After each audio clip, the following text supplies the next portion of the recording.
विद्या ददाति विनय विनयाद् याति पात्रताम् पात्रत्वात् धर्माप्नोति धनात् धर्मे ततः सुतम्। SRP English School and Institute Standard 9th Chapter 5 Poem Section Lesson name Julia. Please like and subscribe.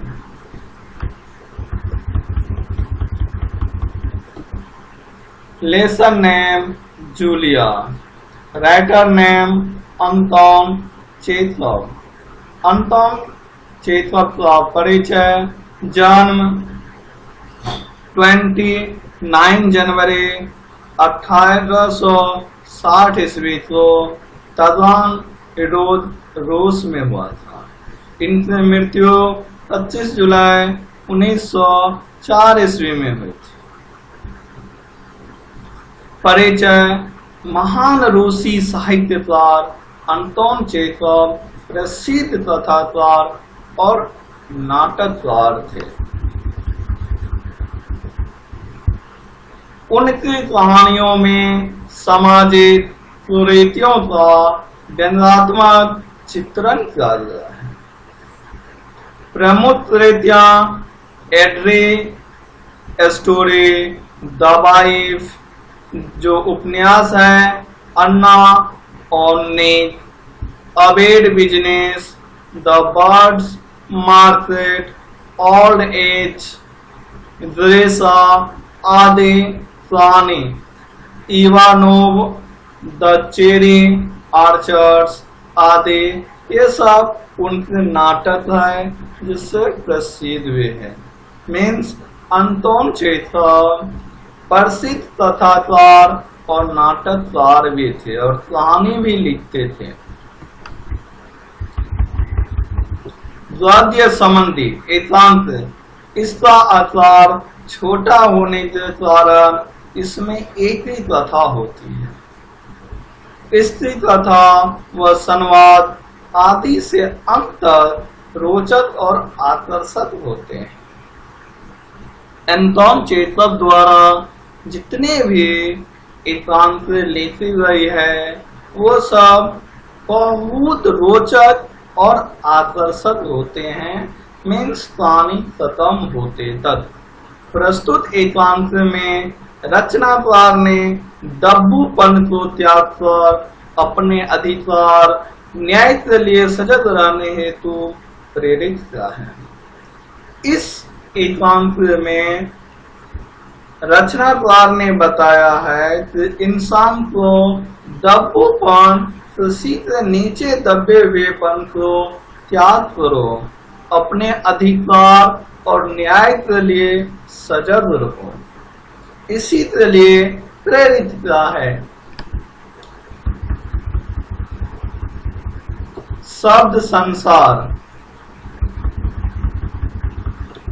Rouble रूस की मुद्रा या चलन को कहते हैं। निर्मम निर्दय, भीरू डरपोक, बोधा मूर्ख गवादी सुस्त, नागा वह दिन जिस दिन काम न किया हो। मुहावरे ठग लेना, धोखा देना, हड़प लेना, बेईमानी से अधिकार कर लेना, दूसरे की वस्तु हजम कर लेना। Lesson name Julia. बच्चों से गवर्नेस जूलिया वासिलदेवना आती है। मीन्स बच्चों को पढ़ाने के लिए जूलिया आती थी। जूलिया दबे स्वर में, आपने मुझे बुलाया था मालिक। अरे स्वामी, हाँ हाँ बैठ जाओ जूलिया, खड़ी मत रहो। जूलिया बैठती हुई, शुक्रिया। अरे स्वामी, जूलिया मैं तुम्हारी तनख्वाह का हिसाब करना चाहता हूँ। मेरे ख्याल से तुम्हें पैसों की जरूरत होती है और जितना मैं तुम्हें जान सकता हूँ, मुझे लगता है कि तुम अपने आप पैसे भी नहीं मांगोगे, इसलिए मैं खुद ही तुम्हें पैसे देना चाहता हूँ। हाँ, तो तुम्हारी तनख्वाह 30 रूबल महीना तय हुई थी ना? जूलिया बोलती है विनीत स्वर में, जी नहीं मालिक, 40 रूबल।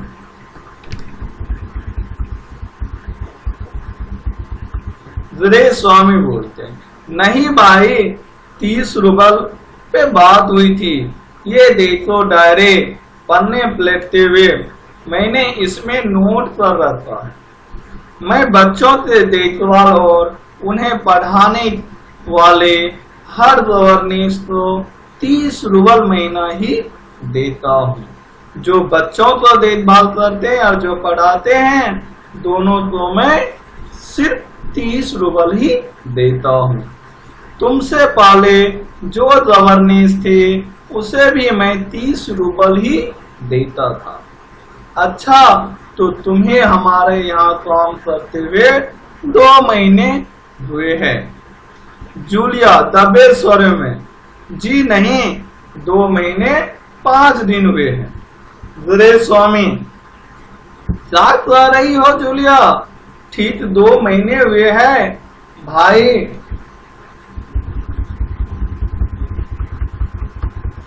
मैंने डायरी में सब नोट कर रखा।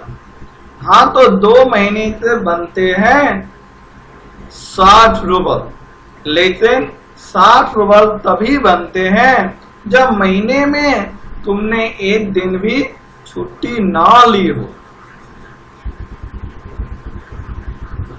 तुमने इतवार को छुट्टी मनाई है, मीन्स तुमने रविवार को छुट्टी मनाई है, उस दिन तुमने कोई काम नहीं किया, सिर्फ तौलिया को घुमाने के लिए ले गई हो।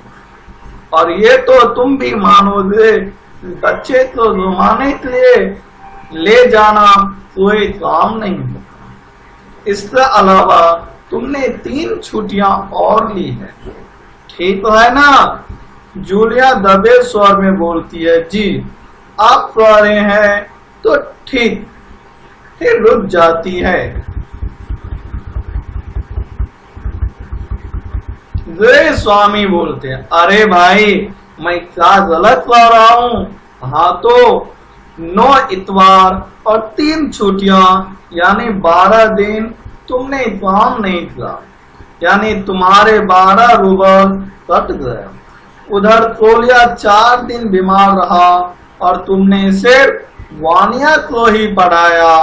पिछले हफ्ते शायद 3 दिन दांतों में दर्द रहा था और मेरी पत्नी ने तुम्हें दोपहर बाद छुट्टी दे दी थी। तो 12 और 7 19 हुए, 19 नाज़िर है। हाँ, तो भाई घटाओ 60 में से 19, कितने रहते हैं? अब 41। अब 41 रूबल ठीक है। जूलिया रुआसी हुई गुस्से में बोलती है और रोती स्वर में, जी हाँ। ग्रे स्वामी डायरी से पन्ने पलटते हुए, हाँ याद आया, 1 जनवरी को तुमने चाय की प्लेट और प्याली तोड़ी थी।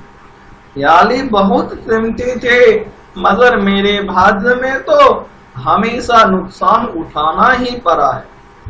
मैंने जिसका भला करना चाहा, उसने मुझे नुकसान पहुंचाने में कोई कसर नहीं छोड़ी।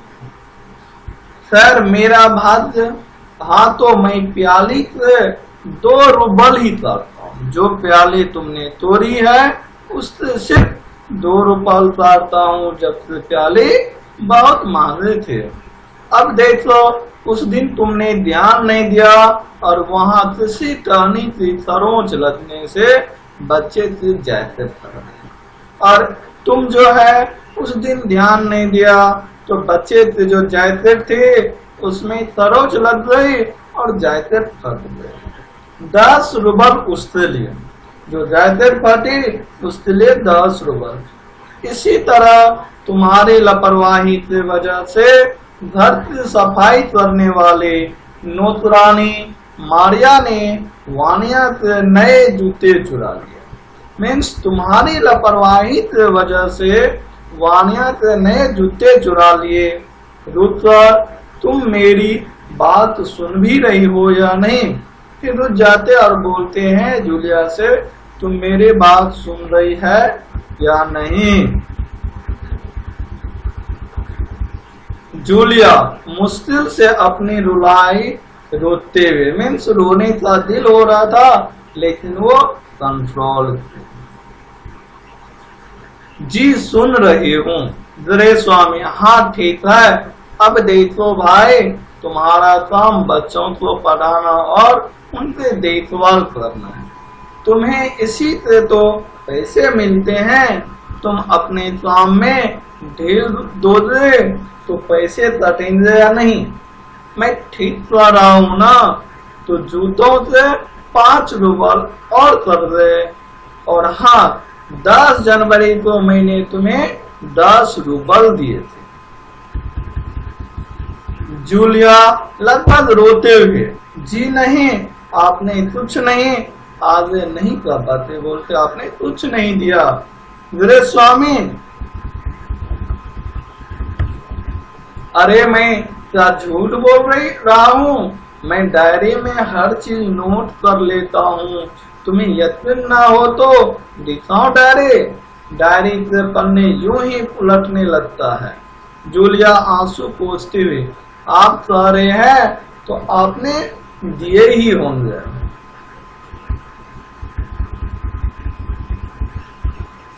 गृहस्वामी करे स्वर में, दिए होंगे नहीं, दिए हैं। ठीक है, घटाओ 27 41 में से हम बचे 14। क्यों, हिसाब ठीक है ना?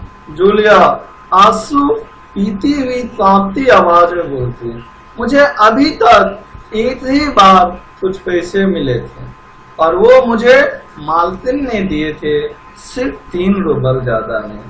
वो रोती हुई बोलती है, अभी तक मुझे कुछ भी पैसे नहीं मिले थे, सिर्फ एक बार मिले थे 3 रूबल, वो भी मालकिन ने दिए थे।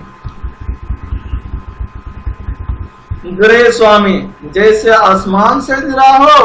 अच्छा, और इतनी बड़ी बात तुम्हारी मालकिन ने मुझे बताई तक नहीं। देखो, तुम ना बताते तो हो जाता ना नर्स।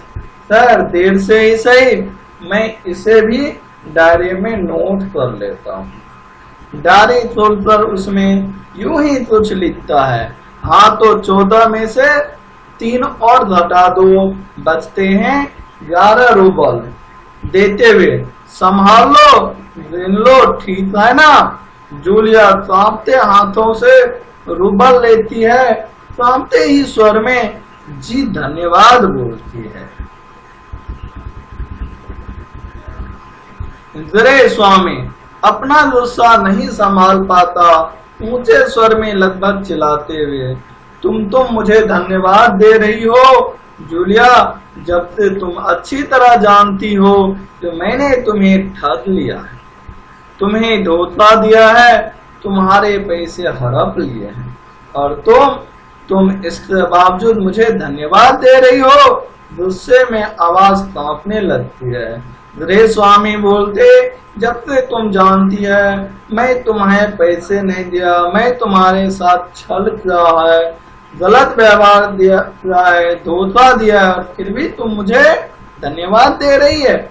जूलिया, जी हाँ मालिक, फिर भी मैं आपको धन्यवाद दे रहा हूँ। गृहस्वामी गुस्से से तुतलाने लगता है, जी हाँ मालिक, जी हाँ मालिक, क्यों जी? हाँ मालिक।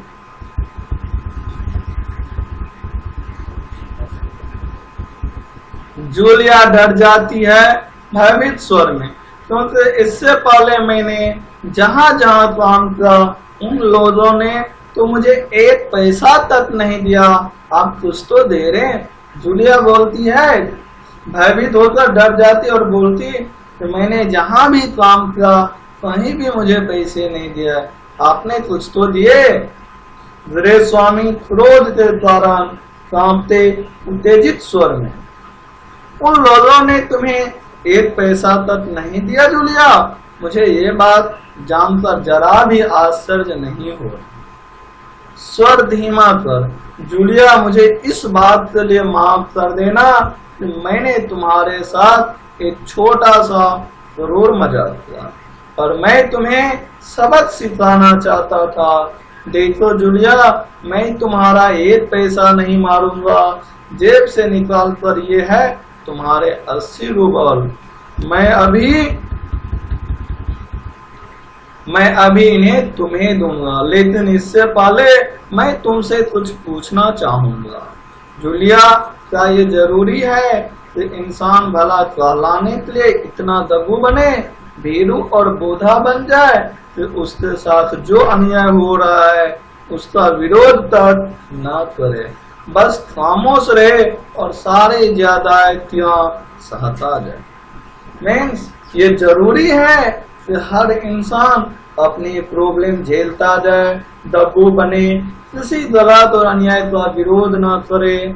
नहीं जूलिया, नहीं, इस तरह खामोश रहने से काम नहीं चलेगा। अपने को बचाए रखने के लिए तुम्हें इस कठोर, क्रूर, निर्मम और हृदयहीन संसार से लड़ना होगा। अपने दांतों और पंजों के साथ लड़ना होगा, पूरी शक्ति के साथ। मत बोलो जूलिया, इस संसार में दब्बू और रीढ़ रहित लोगों के लिए कोई स्थान नहीं है, कोई स्थान नहीं है। मीन्स ये जो संसार है, यहाँ पे जो दब्बू लोग है, रीढ़ रहित लोग है, उनका कोई स्थान नहीं है। इसलिए कभी भी अन्याय सहना अन्याय करने के बराबर होता है। किसी भी गलत का विरोध न करना विरोध करने के बराबर होता है। इसलिए हमें अपना अधिकार के लिए हमेशा लड़ाई करना चाहिए, हमें अधिकार मिलना चाहिए। Thanks for watching.